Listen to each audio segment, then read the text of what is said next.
ಸಿದ್ದರಾಮಯ್ಯನವರಿಗೆ ರಾಹುಲ್ ಗಾಂಧಿ ಅವರು ಅತ್ಯಂತ ಶೀಘ್ರದಲ್ಲಿ ರಾಜೀನಾಮೆ ಕೊಡಿ, ಮುಖ್ಯಮಂತ್ರಿ ಸ್ಥಾನದಿಂದ ಕೆಳಗಿಳಿದು ರಾಜ್ಯಸಭೆಗೆ ಎಂಪಿ ಆಗಿ ಬನ್ನಿ ಅನ್ನುವಂತ ಒಂದು ಆಫರ್ ಕೊಟ್ಟಿದ್ದಾರೆ. ಹೀಗಾಗಿ ಸಿದ್ದರಾಮಯ್ಯನವರು ಒಂದು ವಾರದಲ್ಲಿ ರಾಜೀನಾಮೆ ಕೊಡಬಹುದು ಮತ್ತು ಡಿ.ಕೆ. ಶಿವಕುಮಾರ್ ಅವರು ಮುಖ್ಯಮಂತ್ರಿ ಆಗಬಹುದು ಅನ್ನುವಂತಹ ಸುದ್ದಿ ಈಗ ನ್ಯಾಷನಲ್ ಮೀಡಿಯಾದಲ್ಲಿ ಬರ್ತಾ ಇದೆ. ದೆಹಲಿಯ ಹಲವಾರು ಚಾನೆಲ್ಗಳಲ್ಲಿ ಈ ಸುದ್ದಿ ಪ್ರಸಾರವಾಗ್ತಾ ಇದೆ.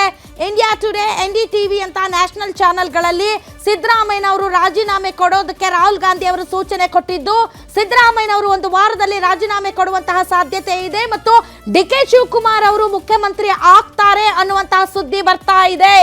ಸೊ ಡೆಫಿನೆಟ್ಲಿ ಎಸ್, ಸಿದ್ದರಾಮಯ್ಯನವರಿಗಂತೂ ರಾಜೀನಾಮೆ ಅನ್ನೋದಕ್ಕಿಂತ ಮುಖ್ಯಮಂತ್ರಿ ಸ್ಥಾನದಿಂದ ಕೆಳಗಿಳಿದು ಡಿ.ಕೆ. ಶಿವಕುಮಾರ್ ಅವರಿಗೆ ನೀವು ಸ್ಥಾನ ಬಿಟ್ಟುಕೊಡಿ ಅಂತ ಕೇಳಿದ್ದಾರೆ ಅನ್ನೋ ವಿಚಾರ ಗೊತ್ತಿತ್ತು.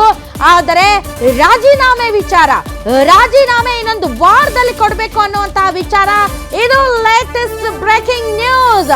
ಸಿದ್ದರಾಮಯ್ಯನವರ ಎರಾ, ಸಿದ್ದರಾಮಯ್ಯನವರ ಆಡಳಿತ, ಸಿದ್ದರಾಮಯ್ಯನವರ ಒಂದು 3 ವರ್ಷಗಳ ದೇವರಾಜ್ ಅರಸ್ ಅವರ ರೆಕಾರ್ಡ್ ಬ್ರೇಕ್ ಮಾಡಿ ನಾನು ಅತಿ ಹೆಚ್ಚು ಕಾಲ ಮುಖ್ಯಮಂತ್ರಿಯಾಗಿ ಕರ್ನಾಟಕದಲ್ಲಿ ಆಡಳಿತ ನಡೆಸಿದ್ದೇನೆ ಅನ್ನುವಂತಹ ಹೆಗ್ಗಳಿಕೆಗೆ ಪಾತ್ರನಾಗಬೇಕು ಅಂತ ಏನು ಸಮಯವನ್ನ ದೂಡಿಕೊಂಡು ಬಂದ್ರು, ಇವತ್ತು ಆ ಸಮಯ ಮುಗಿದಿದೆಯಾ? ರಾಹುಲ್ ಗಾಂಧಿ ಅವರು ರಿಸೈನ್ ಮಾಡಿ ಅಂತ ಹೇಳಿದ್ದಾರೆ ಅನ್ನೋ ಸುದ್ದಿ ಬರ್ತಾ ಇದೆ. ಹಾಗಾದ್ರೆ ಮುಖ್ಯಮಂತ್ರಿ ಸಿದ್ದರಾಮಯ್ಯನವರು ರಾಜೀನಾಮೆ ಕೊಡ್ತಾರಾ? ರಾಜೀನಾಮೆ ವಿಚಾರವನ್ನ ಮುಂದಿಟ್ಟ ನಂತರ ಸಿದ್ದರಾಮಯ್ಯನವರು ಅಲ್ಲಿಲ್ಲ ಅಂತ ಹೇಳಲಾಗ್ತಿದೆ. ನಿರಾಕರಿಸಲಿಲ್ಲ, ಸಮ್ಮತಿಯನ್ನು ವ್ಯಕ್ತಪಡಿಸಲಿಲ್ಲ, ನಿರುಮ್ಮಳರಾಗಿ ಇದ್ದರು. ತರಾತುರಿಯಲ್ಲಿ ಪ್ರೆಸ್ ಮೀಟ್ ಮುಗಿತಾ ಇದ್ದ ಹಾಗೆ ಜಾರ್ಜ್ ನಿವಾಸಕ್ಕೆ ದೌಡಾಯಿಸಿದ್ರು, ಆಪ್ತರ ಜೊತೆ ಮಾತುಕತೆ ನಡೆಸ್ತಾ ಇದ್ದರು. ಸೊ ಈ ಎಲ್ಲ ಸೀರೀಸ್ ಆಫ್ ಇವೆಂಟ್ಸ್ ಡೆಫಿನೆಟ್ಲಿ ಸಿದ್ದರಾಮಯ್ಯನವರ ತಲೆಯಲ್ಲಿ ರಾಹುಲ್ ಗಾಂಧಿ ಅವರು ಒಳ ಬಿಟ್ಟಿದ್ದಾರೆ.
ಎಸ್ ಸಿಎಂ ಸಿದ್ದರಾಮಯ್ಯ ಅವರಿಗೆ ರಾಹುಲ್ ಗಾಂಧಿ ಅವರು ಅತ್ಯಂತ ಶೀಘ್ರದಲ್ಲಿ ರಾಜೀನಾಮೆ ಕೊಡಿ, ನಿಮಗೆ ರಾಜ್ಯಸಭೆಯಲ್ಲಿ ಎಂಪಿ ಮಾಡ್ತೀವಿ ಅನ್ನುವಂಥ ಆಫರ್ ಇಟ್ಟಿದ್ದಾರೆ.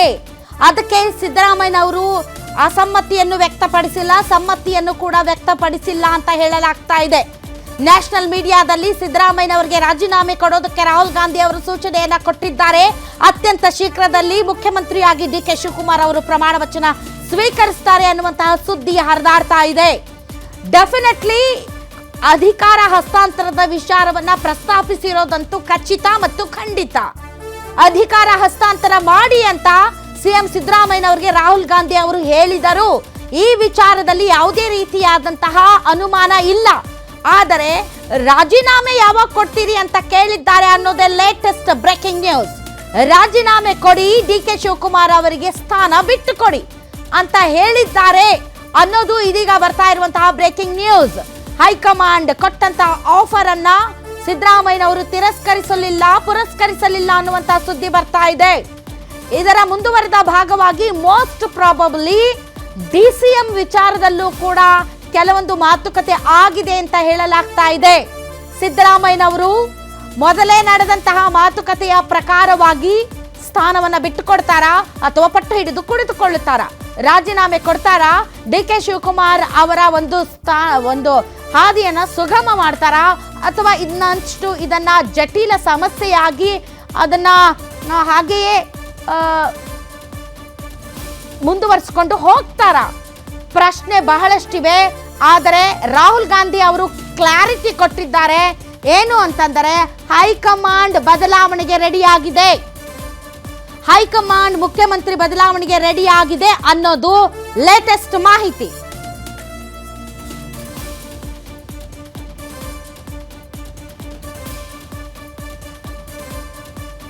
ಎಸ್, ನಾಯಕತ್ವ ಕ್ಲೈಮ್ಯಾಕ್ಸ್ ಕುರಿತು ರಣರೋಚಕ ಮಾಹಿತಿ, ಕ್ಷಣಕ್ಕೊಂದು ಟ್ವಿಸ್ಟ್.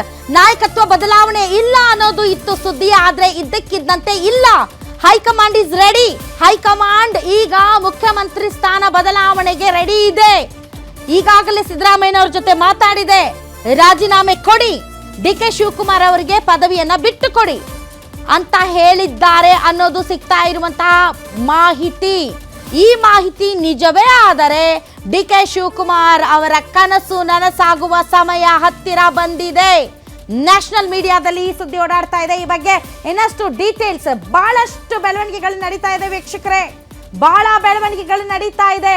ಈ ಬೆಳವಣಿಗೆ ಬೇಳೂರು ಗೋಪಾಲಕೃಷ್ಣ ಅವರು ಹೇಳಿದ ರೀತಿಯಲ್ಲಿ ದೆಹಲಿಯಲ್ಲಿ ನಡೆಯುವಂತಹ ಬೆಳವಣಿಗೆಗಳು ಎಲ್ಲವೂ ಕೂಡ ಲೇಟ್ ನೈಟ್ ಅಂತಂದರೆ ತಡರಾತ್ರಿಯೇ ಹಲವಾರು ರಾಜಕೀಯ ಬೆಳವಣಿಗೆಗಳು ದೆಹಲಿಯಲ್ಲಿ ನಡೆಯುತ್ತದೆ. ಸೊ ಬೆಳಗಿನ ಹೊತ್ತಲ್ಲ, ರಾತ್ರಿಯ ಹೊತ್ತೇ ಮೇಜರ್ ಡಿಸಿಷನ್ಸ್ ತೆಗೆದುಕೊಳ್ಳುವಂತ ಸಮಯ.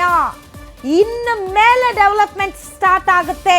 ನಿಮ್ಮ ಗ್ಯಾರಂಟಿ ನ್ಯೂಸ್ ಈ ದೆಹಲಿಯಲ್ಲಿ ನಡೆಯುವಂತಹ ಪ್ರತಿಯೊಂದು ಬೆಳವಣಿಗೆಯನ್ನ ಕ್ಷಣದ ಮಾಹಿತಿಯನ್ನ ನಿಮ್ಮ ಮುಂದೆ ಇಡ್ತಾ ಇದೆ ವೀಕ್ಷಕರೇ.